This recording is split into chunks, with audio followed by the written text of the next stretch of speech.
What is going on, guys? Welcome back to my channel, and today we're going to be going through the best captain options for round 10. So yep, strap in. I got an annoying dog trying to eat chocolate on my desk. So anyway, VC options. So obviously the big one tonight is Clary and Petrarca. So Clayton Oliver hasn't set the world on fire against Port in his last few. That's I think that's sort of like a well-known thing. However, I do think it is Clayton Oliver, and I don't know if they can shut down him and Petrarca. I think they might go for one. I'm not sure which one that'll be, so that is the gamble you sort of have to take if you're going with Clary or Track. And then Petrarca, obviously he's in ripping form, like probably the best form of his life. He has admittedly played some pretty poor teams, but if you look at his last three against Port, 141, 85, 173. And the 173 was at Adelaide Oval, so he's capable of going big away. So yeah, keep an eye on Petrarca, and I think if you have him, I'd probably chuck it on him over Clary, because I think Clary might get some attention at the stoppages, but it's a gamble with those two. So I'd probably you have to consider them. I personally wouldn't be going either of them just because there is the tag threat. Now the next guy we're going to talk about, and this is all VC options, is Errol Gulden. So Gulden, you can't really pass up on a 3-round average of 143.7. Like, it's just ridiculous. He's gone 119, 156, and 156. So, can you really captain Errol Gulden? Now, that's a risk I'm not willing to take. I could see it working out, but for me, it's a perfect VC. It's not so much like a throw away the VC. It's more like he's in ripping form. But that being said, he has got his role. Like, his role doesn't seem like it's good enough to sustain high scoring, but he is doing it somehow, because he doesn't get the CBAs, so it's weird. But whatever he's doing, it's working. So I think if you want to get Errol Gulden as your vice, I'd strongly recommend that. However, I would not recommend a straight captain on him. That is extremely risky. Now, the other game is a bit interesting. So there's Bont, English, and Laird. So Bont, I think, won't cop any attention. I think him and Dawson might go head-to-head, two big-bodied mids. I don't think either team will put any time into each other, so they should both run free. I don't think Adelaide will put any time into Bont and Pally, so I think he'll be okay for a score, or for a relatively good score. Yeah, little dog. But yeah, I think, Bont, English. Well, English is playing against Riley O'Brien, so it's not an easy opponent. He will struggle a little bit with the hitouts there. It seems like any big-bodied ruck English struggles against for some reason, so I won't be vice-captaining or captaining English this week, especially after last week getting burnt with an 88. That kind of hurt, so it's not the worst score, but it's obviously not a good score for a captaincy.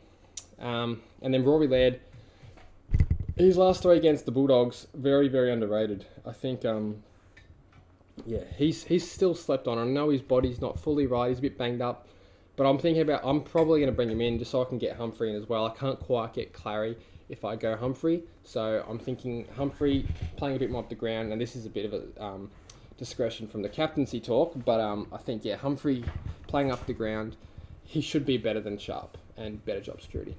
Rory Laird, 123, 102, 77, 142, 129, 86, and this is his next trade. This is more like a trade thing, but I think he'll go okay against the Doggies, and he's due for a big game. He really is.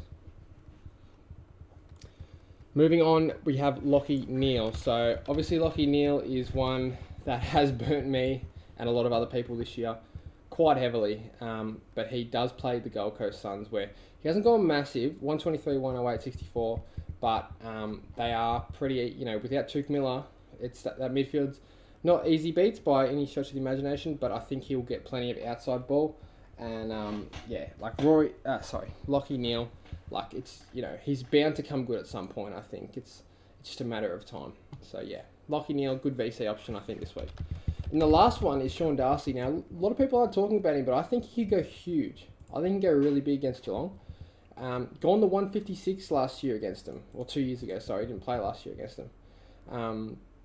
So I think Sean Darcy's a really, really good option. They don't really have a good ruckman. I think it's Segler, and he is very average.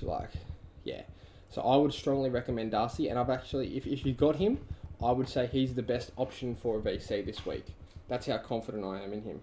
So, Sean Darcy or Errol Gulden, I think, are the safest VCs, or the best the highest ceiling VC options this week. Now moving on to straight captaincies. So this dog needs to be put down. Straight captaincies, I'm thinking about going safe, go Nick Dacos, just because I don't think Carlton put time into him, straight up. Like, Carlton don't have any defensive forwards where they'll tag. It used to be like Jed Lamb, and this is like going back a few years now. But obviously we don't have Jed Lamb anymore. He's not going to just make a miraculous comeback and tag Nick Dacos. But yeah, I don't think Carlton put time into him. I think Carlton and other teams are going to recognise soon that Collingwood are a good, a complete team. They're not just a one-man band, okay? So putting time into Nick Dacos, yes, it does hurt them a little bit, but I still think there's just plenty of upside in the other players. If you shut one down, it's not really worth it. So hopefully, I don't think Carlton will put time into him. I'm pretty confident about that. So he'll be my safest captain this week. Another one is Errol Marshall. I think Flynn concedes a lot of points. So he got towed up by, I can't remember who it was last week, but he got smashed by whoever Jetta West played last week, smashed Flynn in the ruck. So I think Errol Marshall will go huge. He's in some really good form as well, so nice to repay everyone that held him. And the other one is Zach Merritt. So Merritt, dream time at the G. He went 150 last year, 102 and then 137. So he does like this game. And he is obviously very capable of a good score, especially with, don't know what this dog's barking at, especially with a midfield like they have at the moment. And Richmond don't tag, so should be a very, very safe option, Zach Merritt this week. And I think if you don't have him, bring him in. 564k, he's probably the best value just about of the whole crop this week. So that's it for the video, guys. Thank you for watching, and I'll see you in the next one.